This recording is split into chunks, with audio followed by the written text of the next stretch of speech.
Bienvenue sur ce plateau de KTO pour notre rendez-vous hebdomadaire face aux chrétiens organisé en partenariat avec la Croix, avec Radio Notre-Dame et le réseau des radios RCF. Nous accueillons aujourd'hui Florian Philippot. Florian Philippot est vice-président du Front National, tête de liste aux élections européennes dans la région Est. Et ce rendez-vous avec Florian Philippot s'inscrit dans une série de rencontres et d'interviews consacrées aux élections européennes. Florian Philippot, bonjour. Bonjour. Alors, on va parler de l'Europe, bien évidemment, de ce que vous pensez de l'Europe, des défauts que vous lui trouvez, de qualités peut-être que vous lui trouvez, et comment aussi faire aimer cette Europe par les Français. Alors, vous allez être interrogé par trois journalistes, Laurent de Boissieu de la Croix, Louis Dauphren de Radio Notre-Dame et Romain Masneau de RCF. Bonjour. Alors, je voudrais d'abord vous poser une question. Est-ce que vous vous qualifiez d'Européen ? Est-ce que vous vous sentez européen? Et si vous aviez l'un de vos proches qui ferait des études, est-ce que vous lui conseilleriez de faire des études dans le cadre de l'Europe, par exemple avec le programme Erasmus? Alors, est-ce que je me sens européen? Oui. Je vais être franc, non. Et vous vous présentez à une élection européenne? Bah oui, mais je me sens français. Ah, je me sens français et j'aime beaucoup aller découvrir les autres, vous voyez, les autres cultures, les autres pays. J'adore aller dans les pays européens, mais pas simplement d'ailleurs. J'aime bien découvrir ce qui fait le sel de chaque nation, de chaque civilisation, de chaque langue. Voilà, c'est ça qui m'intéresse. C'est justement la diversité qui m'intéresse. Maintenant, est-ce que je me sens européen? Alors, qu'est-ce que ça voudrait dire d'ailleurs? Au sens de l'Union européenne, donc européiste plutôt? Certainement pas. Est-ce que je me sens même européen? Non, je me sens français. Ma nation, ma patrie, c'est la France. La France est ma patrie et la France est mon avenir. Et je considère que aujourd'hui, on essaie de créer de manière un peu utopique, ce qui est toujours dangereux dans l'histoire, une identité qui n'existe pas. Si demain il y a un peuple européen, alors il y aura un peuple européen. Mais il n'y a pas de peuple européen aujourd'hui, de manière évidente.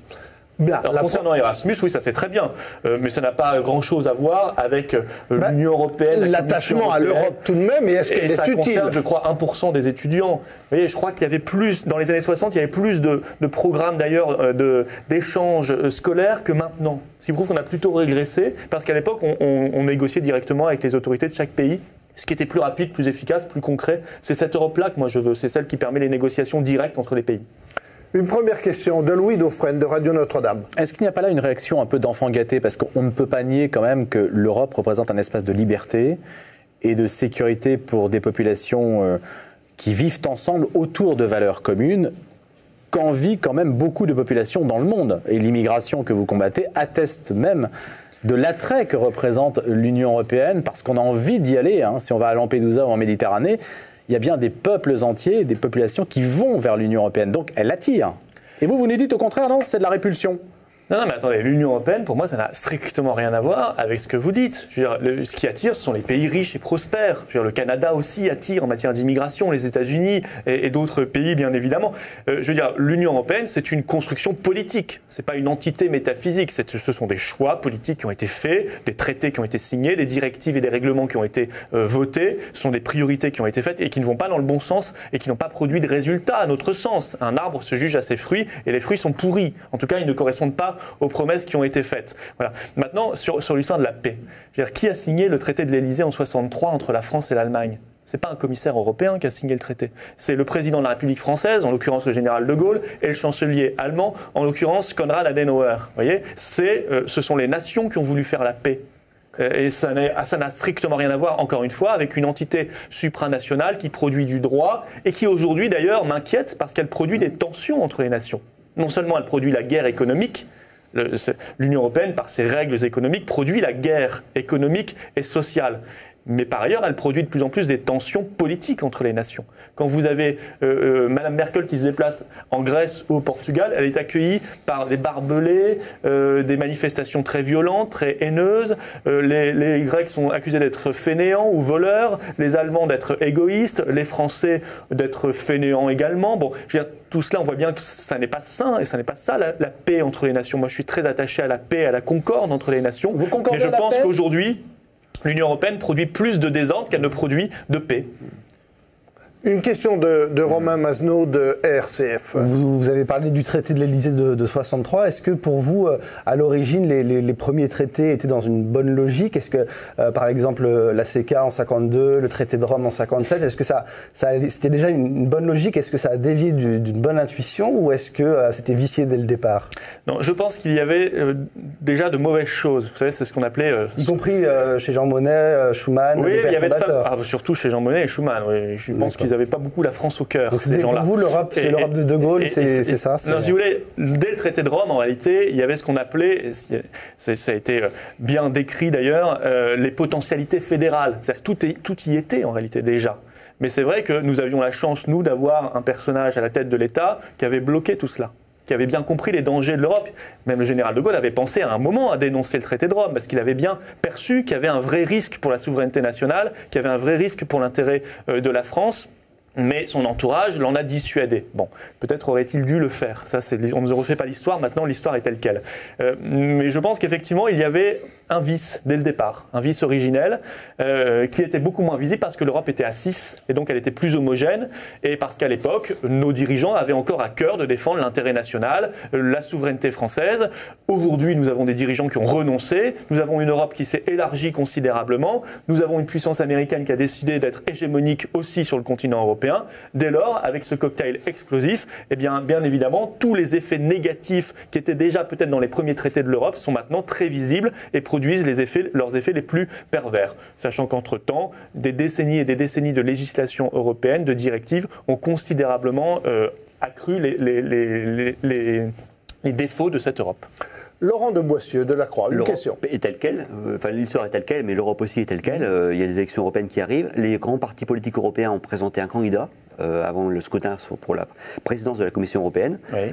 Vous, parti nationaliste, patriote, on peut que vous voulez, vous n'êtes pas parvenu avec les autres partenaires européens que vous espérez avoir au Parlement européen à avoir un candidat pour cette Commission européenne. Pourquoi? Et est-ce que vous ne passez pas à côté de l'enjeu, cette fois-ci, de l'élection? Mais nous ne voulons surtout pas avoir de candidat à la tête de la Commission européenne. Nous dénions toute légitimité à la Commission européenne. Mais elle existe actuellement. Oui, d'accord, elle existe, mais pensez-vous que le fait que ce soit M. Juncker, ou M. Schulz, ou M. Verhofstadt, ou M. Beauvais à la tête de la Commission européenne, ça change quoi que ce soit? Vous déniez toute légitimité au Parlement européen aussi, au Parlement européen. La Commission européenne, elle est régie par les textes.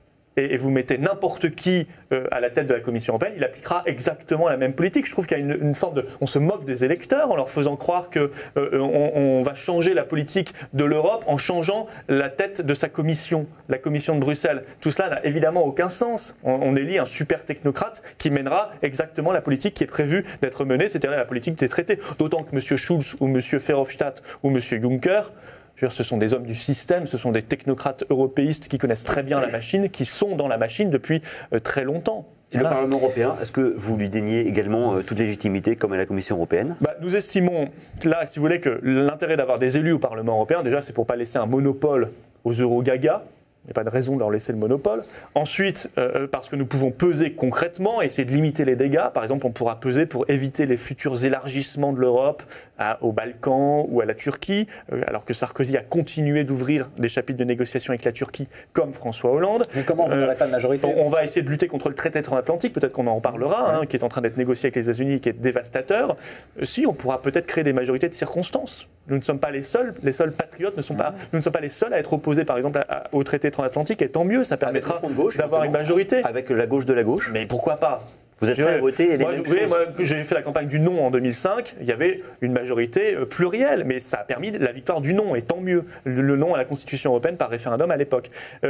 Mais si vous voulez, nous, à terme, nous considérons qu'il ne faut pas un Parlement européen, mais une assemblée constituée de délégations des parlements nationaux, comme ça existait au départ, qui serait beaucoup plus respectueuse des réalités, parce que la démocratie ne peut exister que dans le cadre national, puisque la démocratie, c'est le pouvoir du peuple. Et comme il n'y a pas de peuple européen, il ne peut pas y avoir, normalement, de représentation parlementaire européenne. Ça n'a pas beaucoup de sens en soi. Une question de Louis Dauphren de Radio Notre-Dame. Vous n'êtes quasiment pas représenté à l'Assemblée nationale. Donc moi, je pensais plutôt qu'au contraire, en étant au Parlement européen, il y allait avoir un exercice de la représentation qui allait être un peu différent, parce que le Parlement européen fonctionne sous tout d'autres rapports, avec justement des constitutions aléatoires de majorité.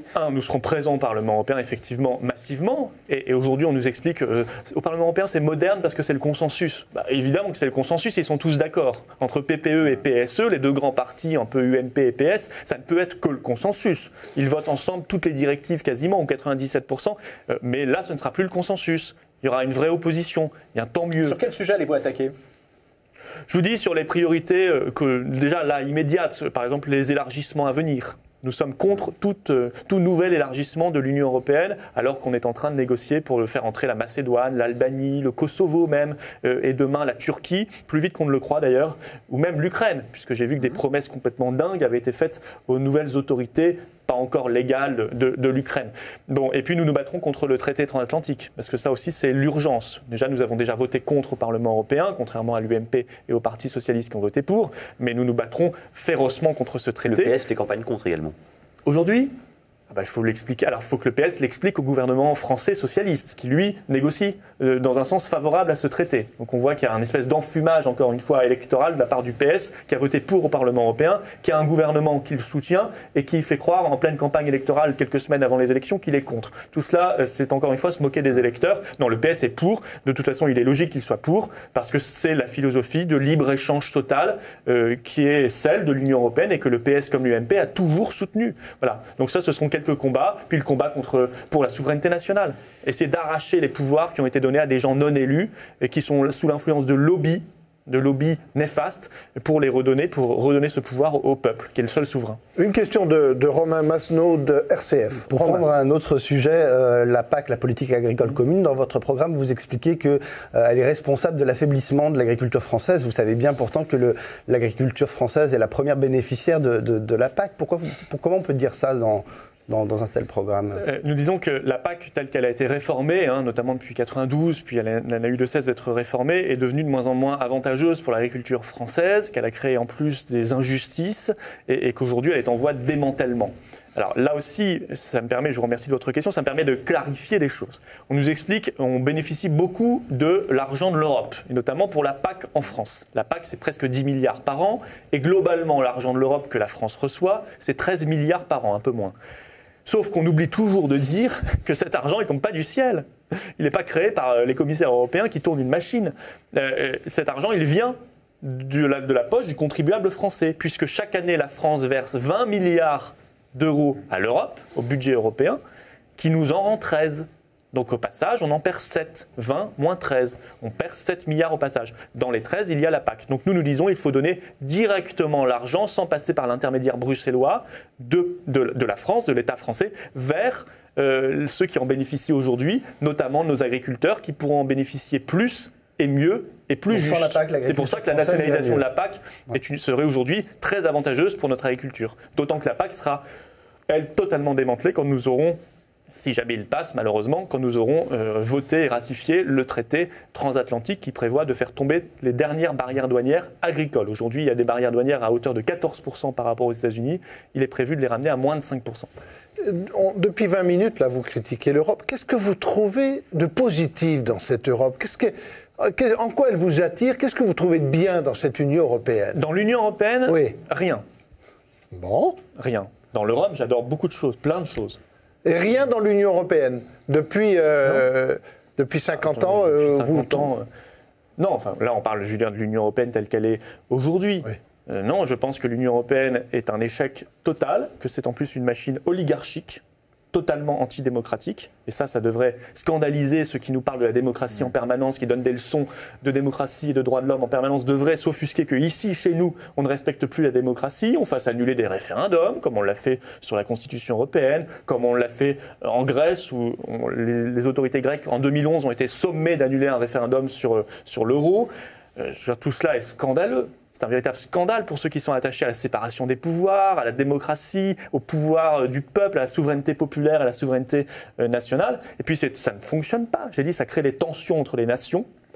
Ça ne marche pas économiquement et industriellement, si ce n'est en partie pour l'Allemagne, parce qu'elle a notamment une monnaie qui est adaptée à son économie. Mais pour les autres pays, ça ne fonctionne pas du tout.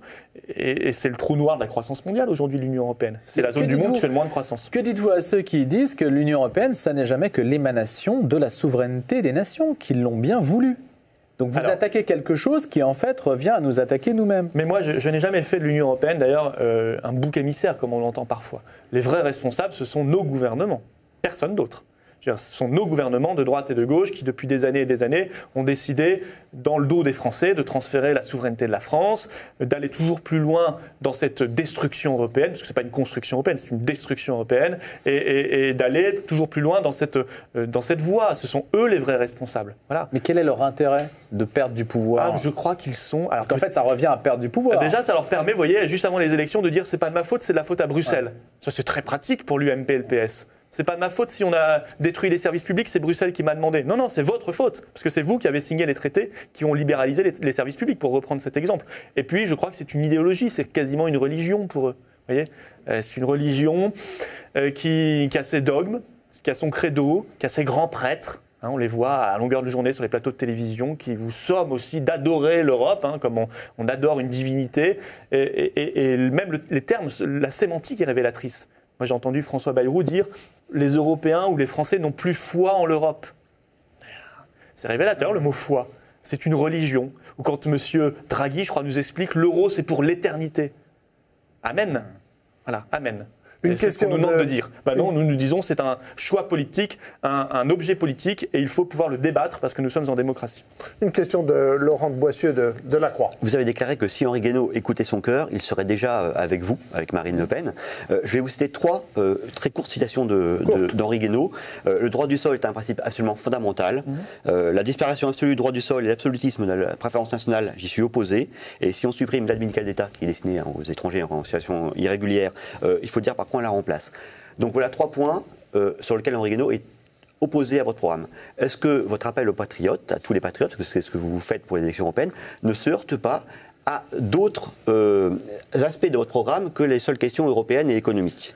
Non, mais je veux dire, quand je dis s'il écoutait son cœur, il nous rejoindrait parce que je sais qu'au fond de lui-même, Henri Guénaud est attaché à la France. Et je pense que c'est très sincère. On peut être attaché à la France sans être pour la disparition du droit du sol. D'accord. Non, mais je veux dire, premier raisonnement. Or, aujourd'hui, l'UMP et le PS mènent des politiques qui font du mal à la France. Je ne dis pas qu'il n'y a pas chez eux des patriotes, pas du tout. Mais je dis que concrètement, quand je juge encore une fois l'arbre à ses fruits, les fruits sont nocifs, toxiques pour la France et lui font beaucoup de mal, et beaucoup de mal au peuple français. Bon, donc Henri Guénaud, à mon sens, ne peut pas rester dans ce type de parti.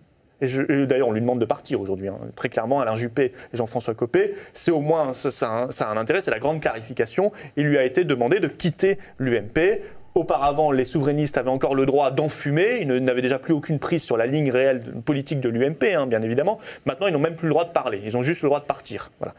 Mais pour le reste, Henri Guénaud, oui, il pourrait très bien nous rejoindre sans être d'accord sur tout. Bah oui, bien sûr. C'est ce qu'on appelle un rassemblement. Enfin, ce sont les fondamentaux historiques du FN. Ce sont des points importants, mais chacun jugera aussi quels sont les points prioritaires aujourd'hui dans la crise que nous traversons. Et peut-être que la première des priorités, c'est de retrouver la maîtrise de notre destin. Et en cela, on serait d'accord avec Henri Guénaud. Mais vous voyez, je ne lui lance même pas l'appel, on l'a déjà fait. Je pense qu'il ne répondra pas positivement, malheureusement, pour des raisons qui m'échappent un peu.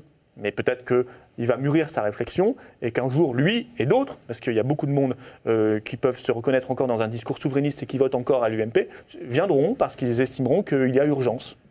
Eh bien, nous allons marquer une courte pause dans ce débat avec Florian Philippot. Nous parlerons de l'Europe que vous voulez faire, de ce que vous voulez faire au sein de ce Parlement européen où vous êtes candidat. Et nous nous retrouvons avec nos confrères dans un court instant. À tout de suite.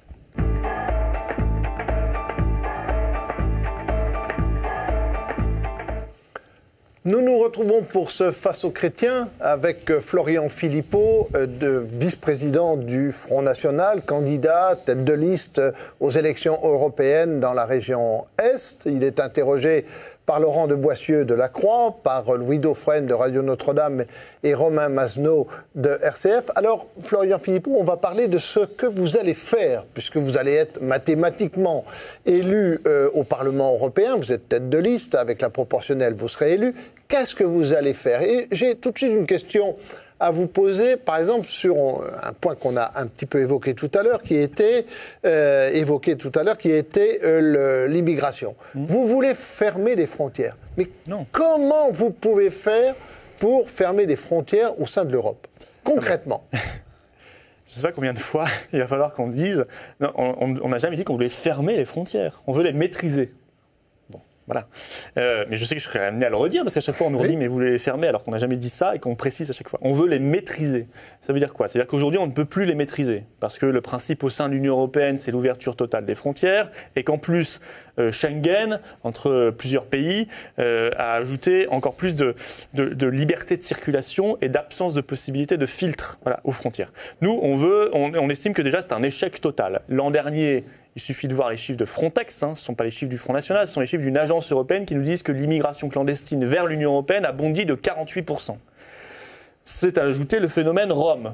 Pourquoi? Parce qu'il y a l'ouverture totale des frontières et il y a eu en même temps l'élargissement de l'Union européenne à l'Est de manière complètement déraisonnable, encore une fois soutenu par l'UMP comme le Parti socialiste, vers la Roumanie et la Bulgarie en 2007. Et ces deux pays-là sont devenus membres à part entière de l'Union européenne depuis le 1er janvier dernier. Bref, on veut pouvoir retrouver des frontières nationales, comme 95% des pays du monde. Encore une fois, la norme, ce sont les frontières, ça n'est pas l'absence de frontières dans le monde, pour non pas les fermer, mais pouvoir les maîtriser. Mais alors, ma question, Florian Philippot, c'était comment faire pour maîtriser ces frontières? Qu'est-ce que vous pouvez faire au sein du Parlement européen et qu'allez-vous faire? C'est ça ma question. La décision ne se prendra pas au sein du Parlement européen. Au sein du Parlement européen, on pourra essayer de faire capoter tout ce qui éventuellement se traduirait par encore plus d'immigration ou encore plus d'ouverture des frontières. Ça, oui. On pourra surtout faire entendre la voix de ceux qui réclament autre chose. On aura une caisse de résonance beaucoup plus importante. Mais c'est vrai que c'est au niveau national que cette décision se prendra. Sûrement lors des échéances de 2017. Si elles ont bien lieu en 2017, voilà, présidentielle et législative. Mais c'est vrai que maîtriser les frontières, ça se fait, ça existe. On l'a fait pendant longtemps et beaucoup de pays dans le monde le font encore. C'est-à-dire, il y a les douanes, il y a la possibilité non pas de filtrer les travailleurs frontaliers. Vers la Suisse aujourd'hui, les travailleurs frontaliers français peuvent passer sans aucun problème. Non, on filtre ce qui est nocif, c'est-à-dire les réseaux de criminalité, les trafics de drogue, l'immigration clandestine, etc. etc. Et aujourd'hui, on ne peut plus le faire parce que nous n'avons plus de frontières. C'est un échec formidable qu'il faut corriger. Romain Masneau de RCF. Oui, vous savez peut-être que le premier voyage du pape hors de Rome, en Italie, en juillet dernier, ça a été à Lampedusa, donc l'île qui connaît un afflux de dizaines de milliers de migrants chaque année. Comment vous réagissez quand vous entendez le pape dire, par exemple, il nous faut voir et aider les autres à voir dans le migrant et dans le réfugié, non pas seulement un problème à affronter, mais un frère et une sœur à accueillir, à respecter et, dit-il, à aimer. Est-ce que ça interpelle le responsable politique que vous êtes ? Oui, mais Marine Le Pen aussi était allée à Lampedusa en 2011. Et c'est un problème qui est évidemment gravissime. Mais, vous voyez, moi je crois par exemple à l'asile politique. Je pense qu'effectivement, quand quelqu'un est persécuté pour des raisons politiques, le devoir d'un pays comme la France, c'est de l'accueillir. Bon. Et nous sommes pour, au-delà de l'asile, restreindre l'immigration légale à 10 000 par an. Aujourd'hui, c'est 200 000 par an, plus l'immigration clandestine, etc. Mais quand je dis l'asile politique, c'est le vrai asile politique. Ce n'est pas l'asile détourné comme il l'est aujourd'hui à des fins d'immigration clandestine, où on estime que n'importe qui peut demander l'asile. L'asile, c'est précis et ça concerne normalement les persécutions politiques. Voilà, donc je veux dire, j'entends cette phrase, mais ce que je dis aussi, c'est que cette phrase n'a plus beaucoup de sens quand l'immigration est massifiée à ce point. Quand on accueille autant de monde. Et non seulement ça n'est pas ce que nos peuples souhaitent, ça n'est pas souhaitable non plus pour les migrants qui viennent. On les met où? Dans les cul-de-sac de nos banlieues? Dans les bidonvilles? On les met où? Que leur propose-t-on? Quel emploi a-t-on à leur donner? Ce sont des questions qui se posent. Dans un pays où il y a déjà 9 millions de pauvres et 5 millions de chômeurs, est-ce véritablement charitable et humain même de continuer à accueillir autant de monde au péril de leur vie? Parce que le signal que nous lançons à tous ces migrants du monde entier, et notamment en Afrique, c'est de leur dire venez en Europe, parce que de toute façon vous pourrez venir, il n'y a pas de contrôle ou quasiment pas, et puis vous bénéficierez de telle ou telle aide sociale, notamment en France.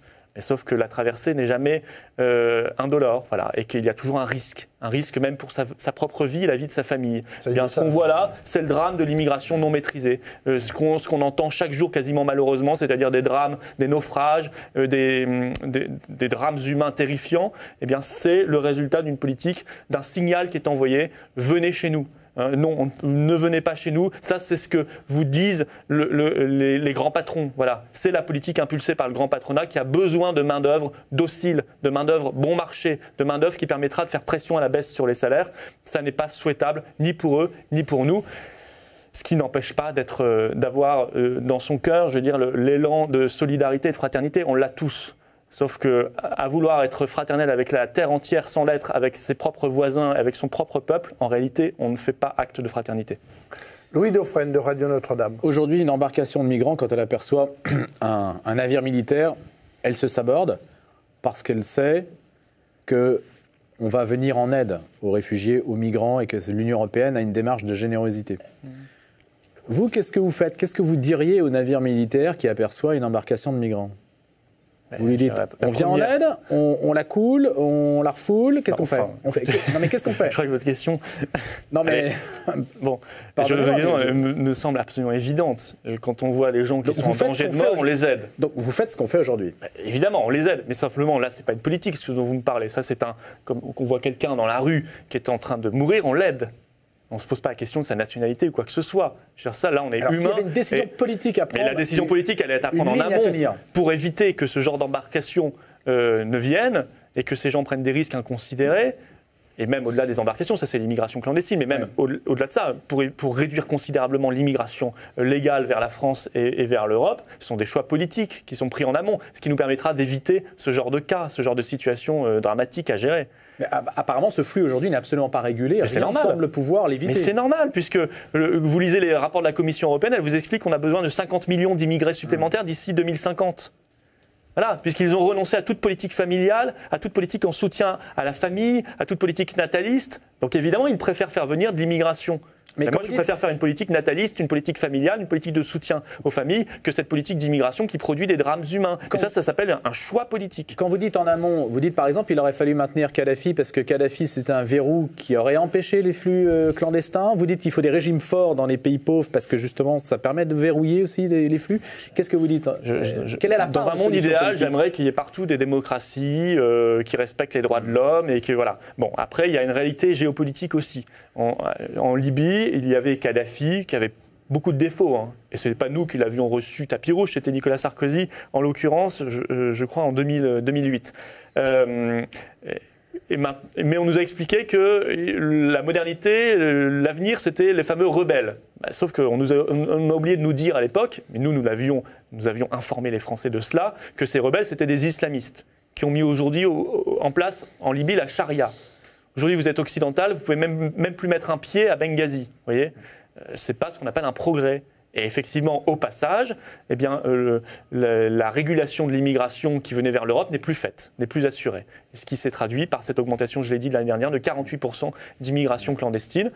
Alors, est-ce qu'on a fait le bon choix d'attaquer la Libye en 2011? Je ne le crois pas. Et nous avions à l'époque informé les Français et nous avions fait valoir notre position avec pas mal de courage, il faut le dire, parce que nous étions les seuls face à toute la caste politique pour dire cela. Ça ne voulait pas dire qu'on soutenait Kadhafi.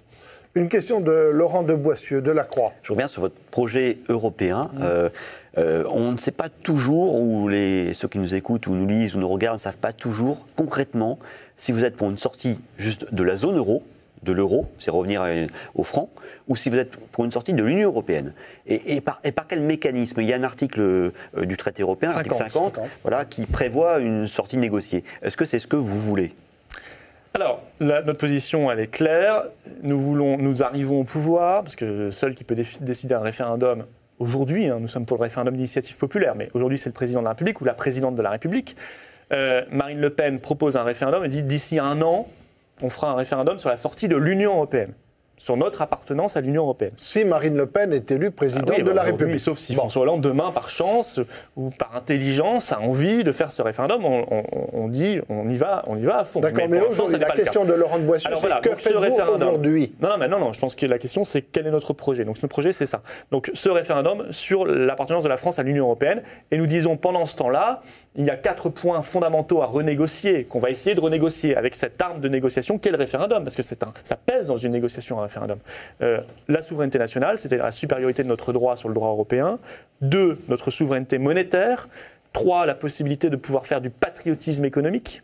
notamment du protectionnisme intelligent face à la concurrence déloyale, aider nos PME, nos artisans dans les marchés publics pour qu'ils soient prioritaires, etc. Et 4, la possibilité de maîtriser nos frontières migratoires, notamment de sortir de Schengen. Bon.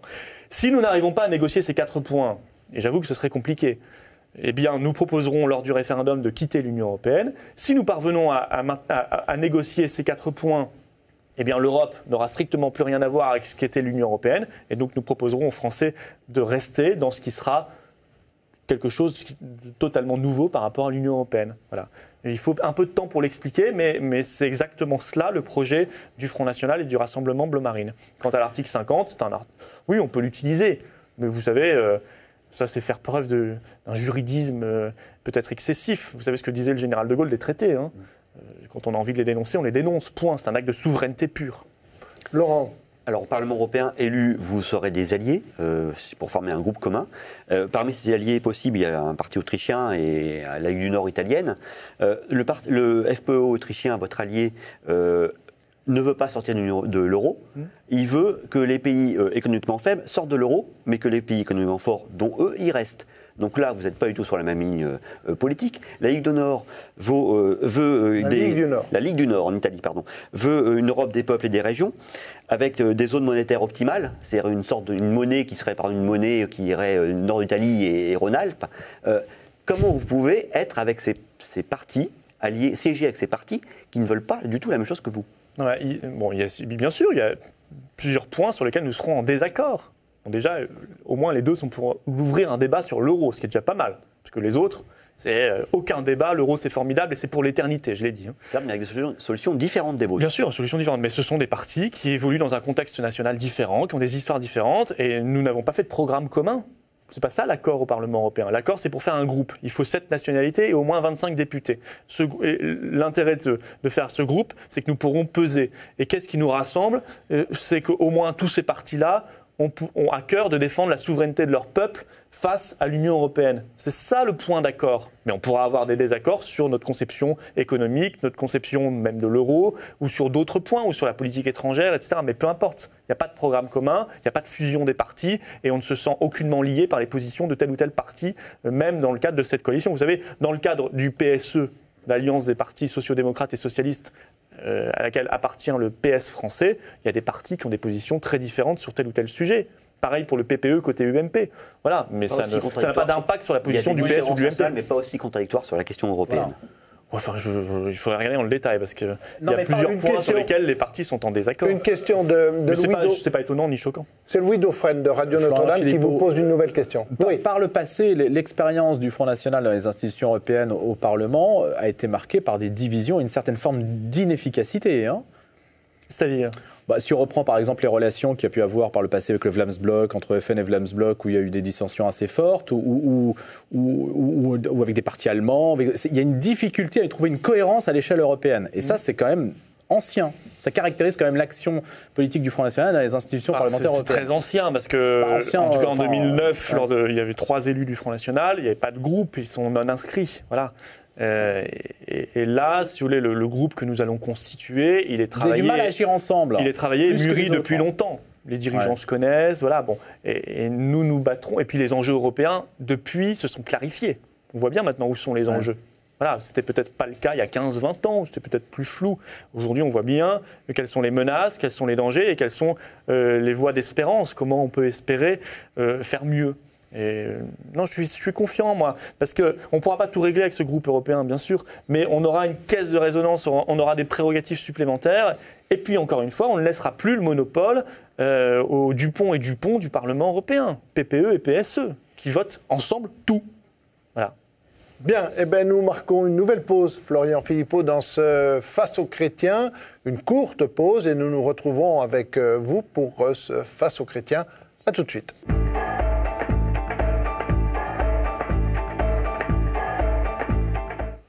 Troisième partie de ce Face aux chrétiens spécial élection européenne avec notre invité Florian Philippot, vice-président du Front National et candidat tête de liste dans la région Est. Il est interrogé par Laurent de Boissieu de La Croix, Louis Dauphren de Radio Notre-Dame et Romain Mazenot de RCF. Nous parlons de l'Europe, nous allons continuer à en parler. Puis je voudrais tiens, tout de suite vous poser une question, Florian Philippot.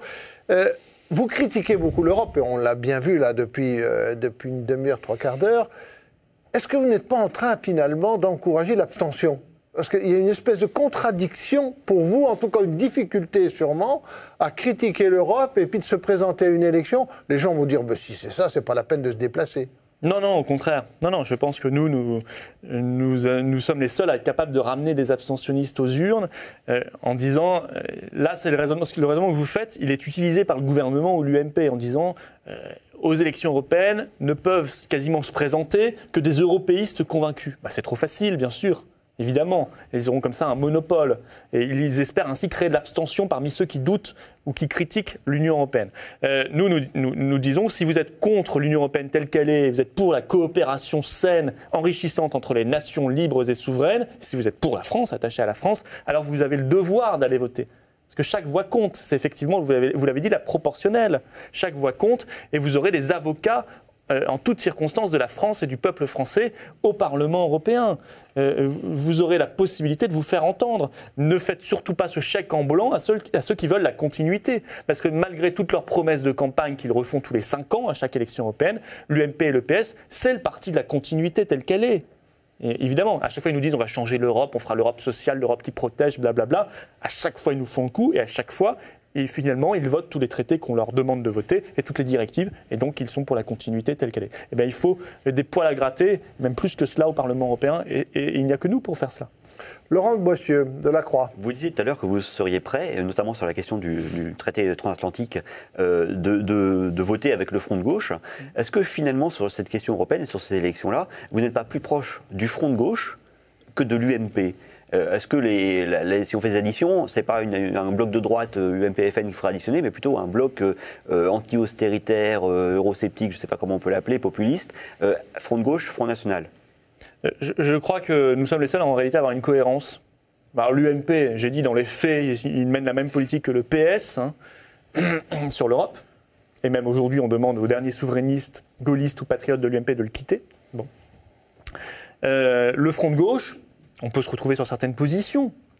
Par exemple, le non en 2005, déjà à l'époque. Mais je veux dire, sur le reste, ils sont quand même... c'est le flou artistique le plus total. Hein, on n'y comprend strictement rien. Est-ce qu'ils sont pour la souveraineté nationale? Comme ils ont un problème de fond avec la nation, ils ne répondent même pas à cette question-là. Parce que dans souveraineté nationale, il y a nationale. Alors déjà, ça leur pose un problème. 2, est-ce qu'ils sont pour les frontières migratoires? Certainement pas. Donc là, on a un vrai point de divergence. Ils sont pour l'immigration massive. Économique, ils ne disent même pas, parce que le mot frontière les dérange. Est-ce qu'ils sont pour ou contre l'euro?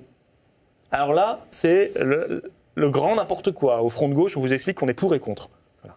Il n'y a pas de position non plus claire. Enfin, ils ont fait une prise de position qui est on va essayer de renégocier et si on n'y arrive pas, on sort de l'euro. Donc ça, c'est le coup qu'on a fait depuis 15 ans. On va essayer de changer les statuts de la BCE. C'est un petit peu la vôtre sur l'Union européenne. On essaie de négocier et si on n'y arrive pas, oui, mais il y a l'arme du référendum et puis c'est des négociations sévères. Je veux dire, c'est pas faire croire aux gens qu'on pourra renégocier les statuts de la BCE. Alors tout le monde sait que c'est faux, qu'on ne va pas les renégocier, qu'il faudrait pour cela une unanimité des 28 membres de l'Union européenne. C'est pareil pour vos négociations.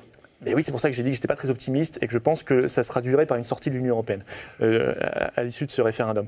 Mais deuxième point, on nous dit aussi l'euro est trop cher. Ça, tout le monde nous le dit maintenant. Hein. Monsieur Valls, Sapin, Draghi, au moins c'est bien parce qu'il y a 3 mois, ils nous disaient le contraire. L'euro est trop fort, il est trop cher.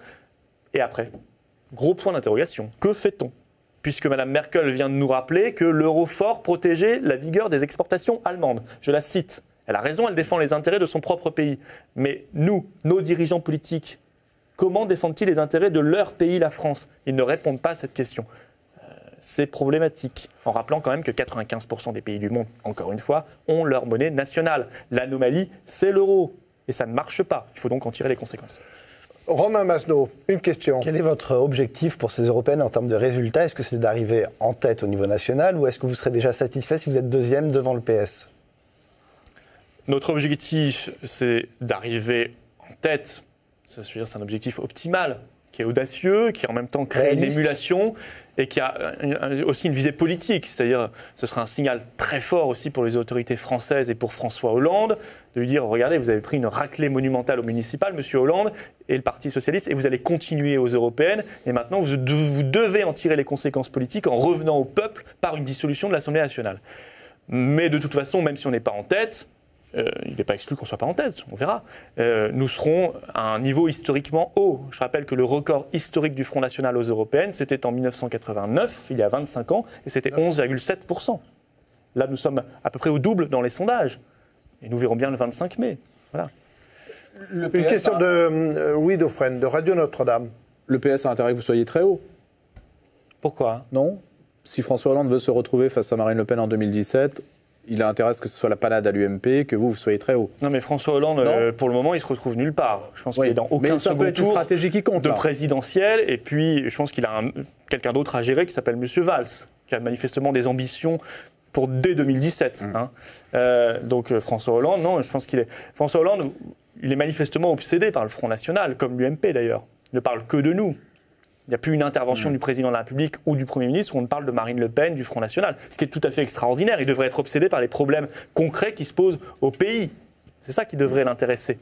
Le chômage des jeunes, nos personnes âgées, les difficultés des pensions, la question de la sécurité, la question de l'immigration, la question de l'emploi. Tout cela devrait l'intéresser. Mais non, il n'en parle pas. Il parle plutôt du Front National et de Marine Le Pen.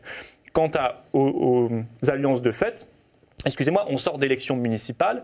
Vous avez eu dans toute une série de villes des meetings communs entre l'UMP et le Parti Socialiste. Chez moi, à Forbach, le député UMP du coin de Sarreguemines est venu faire meeting commun avec le député socialiste de Forbach pour appeler à voter socialiste.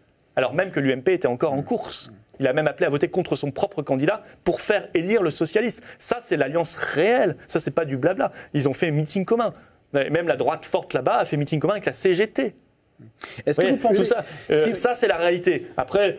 les histoires les petites sorties de M. Copé qui essaieraient de nous faire croire qu'il y a une alliance entre le PS et le FN, je veux dire, ça ne tient pas la route une seule seconde. Il suffit de voir la virulence avec laquelle le PS nous attaque. Si vous êtes face au PS en 2017, vous pensez que vous pouvez rassembler une majorité de Français ? Aujourd'hui, le seul sondage qui a été fait là-dessus, François Hollande, Marine Le Pen faisait 46%. Bah, écoutez, on y est presque. Mais ça n'est qu'un sondage. On y est presque. Nous pourrons. On voit bien qu'en tout cas, on n'est plus du tout dans la perspective de 2002. Le match du tout. Le match c'est UMP-FN. Tout a changé. Nous pouvons évidemment battre François Hollande, mais nous pouvons même battre n'importe quel candidat en face, parce que désormais, nous avons une capacité de rassemblement qui dépasse le seul cadre du Front National, qui s'est lui-même élargi. Voilà. Il y a une volonté en France de changement, et les gens comprennent de plus en plus que le changement, ce n'est ni le PS ni l'UMP. Une question de Laurent de Boissieu, de journal La Croix. Je reviens sur les élections européennes à laquelle vous êtes candidat. On reproche aux élus, notamment du FN, notamment Marine Le Pen, de peu siéger au Parlement européen. Est-ce que vous, élus, vous vous engagez à siéger de manière, comme un élu, au Parlement européen ? Bien sûr, évidemment. D'ailleurs, le procès qui est fait à Marine Le Pen, c'est un faux procès, très largement. Sur 80 sessions en plénière, elle a été absente 8 fois. Non, bon, 8 fois, donc 4 fois pendant la campagne présidentielle et 1 fois pour raison médicale. 4 fois pendant la campagne présidentielle, je pense que les Français ne lui en voudront pas d'avoir fait campagne en France pour la présidentielle pendant laquelle nous avons, nous, beaucoup parlé d'Europe. D'ailleurs, nous sommes quasiment les seuls à parler en permanence d'Europe. L'UMP et le PS ne parlent quasiment jamais de l'Europe. Ils n'en parlent que 3 semaines avant les élections européennes. Voilà, donc nous sommes déjà très présents et nous le serons encore plus demain. Mais en même temps, nous serons présents là où nous pouvons défendre les intérêts de la France et du peuple français. Alors ça peut être à Bruxelles ou à Strasbourg, mais ça sera aussi à Paris et ça sera aussi dans nos départements et dans nos régions. Romain Mazenot de RCF, une question. Aux lisières de l'Europe, il y a l'Ukraine. On a l'habitude d'entendre Marine Le Pen tresser des couronnes de laurier à Vladimir Poutine. Alors, comment vous jugez l'attitude du président russe dans ce qui se passe en Ukraine ? Comment vous jugez cette attitude ? Que le président russe s'intéresse aux affaires de l'Ukraine, c'est tout à fait logique. Bon, là, il fait plus que s'intéresser quand même. Et c'est une affaire de famille. Il fait plus que s'intéresser. L'Ukraine et la Russie. Oui, j'ai vu qu'il avait fait preuve quand même d'une certaine prudence sur les référendums qui ont eu lieu là tout récemment. Je pense qu'il essaie de jouer son jeu de manière assez prudente pour éviter l'embrasement. Voilà. Moi, je ne suis pas le russe et je ne me mets pas à la place de la diplomatie russe, mais je n'ai pas le sentiment qu'ils aient la volonté d'allumer la brèche, en tout cas. C'est un pacificateur, selon vous ? C'est un pacificateur. Je ne sais pas, j'essaye de comprendre. Je pense en tout cas qu'il essaie d'éviter l'embrasement. Il faut reconnaître les référendums en Crimée et dans les républiques dites autonomes de l'Est de l'Ukraine.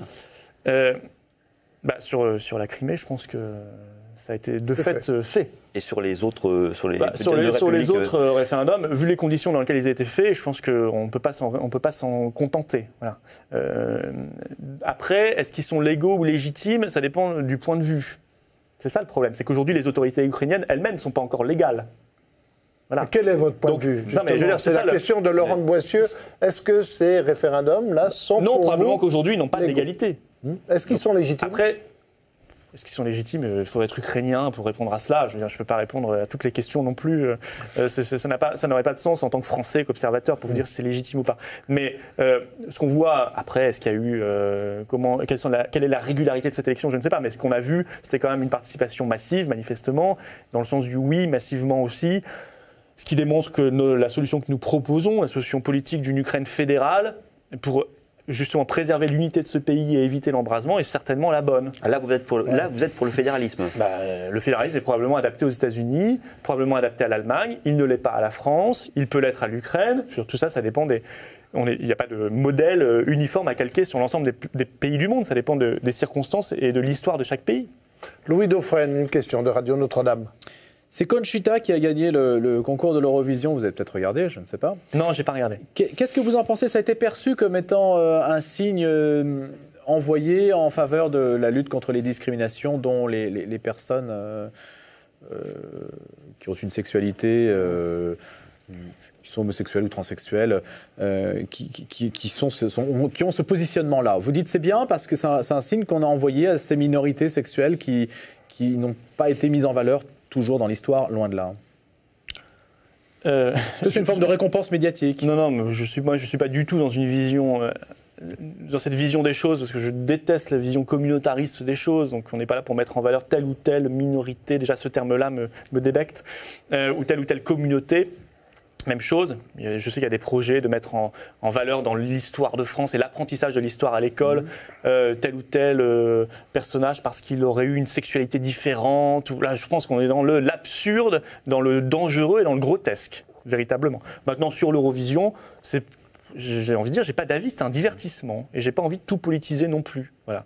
Non, c'était dans la question de Louis Dauphren. Je pense que je vous ai répondu sur le principe, mais sur Conchita, etc., excusez-moi, c'est un divertissement. Les gens ont voté pour elle, certainement parce que c'était la seule connue, parce que ça fait un mois qu'on en parle. Ou la seule, je ne sais pas. Est-ce que l'Europe n'est pas une terre, est-ce que l'Europe n'est pas une terre de tolérance? C'est ça. C'est peut-être un peu démago comme question, mais par rapport à d'autres régions du monde où il y a des persécutions, où il n'y a pas forcément un espace de liberté d'expression, est-ce que vous ne faites pas crédit quand même à la construction européenne ou à l'Europe, la civilisation européenne, je ne sais pas comment vous distinguez les choses, de cette attitude-là, de cette posture-là, qui respecte la personne humaine, c'est ça que je veux dire. Mais le respect de la personne humaine, encore une fois, ça n'a rien à voir avec l'Union européenne. Alors c'est notre héritage. C'est quand même le fruit de cette histoire. C'est notre héritage chrétien aussi. Ouais. Il y a le respect de la personne humaine, il y a une forme d'humanisme, évidemment, dans l'héritage chrétien. Mais ça n'a rien à voir avec l'Union européenne. Bon, c'est le fruit aussi d'avancées politiques nationales. Ouais. Bon, je ne vois pas le rapport honnêtement avec l'Union européenne.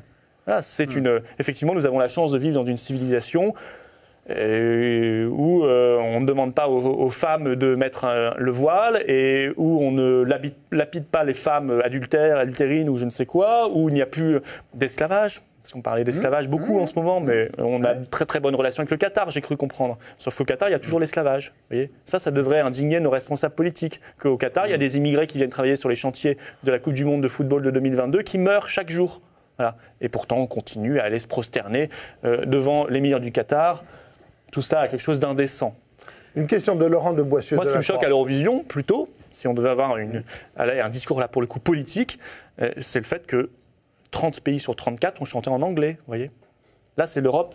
Ça, c'est le fruit probablement de l'Union européenne. Parce que la seule langue de l'Union européenne, il faut le savoir aujourd'hui, c'est l'anglo-américain. Alors que moi, je préfère l'Europe de la diversité des langues. Et j'aurais aimé que chaque pays chante dans sa langue nationale. C'est tellement plus joli et ça éveille tellement plus la curiosité. Une question de Laurent de Boissieu, de la Croix. Élu au Parlement européen, comme vous le serez certainement, est-ce que vous vous engagez à ne pas être candidat aux législatives en 2017 et à rester siéger au Parlement européen tout le temps de la législature ? Non, j'ai déjà répondu à cette question-là. Je n'ai pas du tout pris ma décision pour 2017. Je n'ai pas du tout la tête à ça, je vous l'avoue très clairement. D'ailleurs, je ne sais pas si les législatives ne seront pas avancées parce que... Ça fait je ne sais pas si on va... oui, mais je ne sais pas si on va tenir encore comme ça 3 ans. Il y a un vrai problème politique, là. Il y a un pouvoir qui est tombé à des niveaux de popularité incroyables et donc de légitimité extrêmement faibles. Bon, non, je serai là où on peut être le plus utile possible pour la France. Moi, je ne sacralise pas telle ou telle assemblée. Maintenant, je serai au Parlement européen le plus utile, le plus efficace possible. Et l'objectif, c'est quand même la France. Voilà, c'est pas de siéger dans telle ou telle assemblée. Nous mettons fin donc à ce Face aux chrétiens. On vous remercie vraiment, Florian Philippot, de ces questions et de ce débat sur l'Europe pour nous faire comprendre un peu la position du Front National. Pas facile, parce que se présenter à une élection européenne et passer son temps à critiquer l'Europe, ça n'est pas simple. Merci à vous, merci aux auditeurs, aux téléspectateurs de nous avoir suivis pendant cette petite heure. Si vous avez pris l'émission en cours et que vous voulez la retrouver dans son intégralité, vous pouvez le faire en allant sur les sites de KTO, de La Croix, de Radio Notre-Dame ou de RCF. Et bien évidemment, cet ensemble de rendez-vous sur les élections européennes se poursuit la semaine prochaine. Alors rendez-vous la semaine prochaine.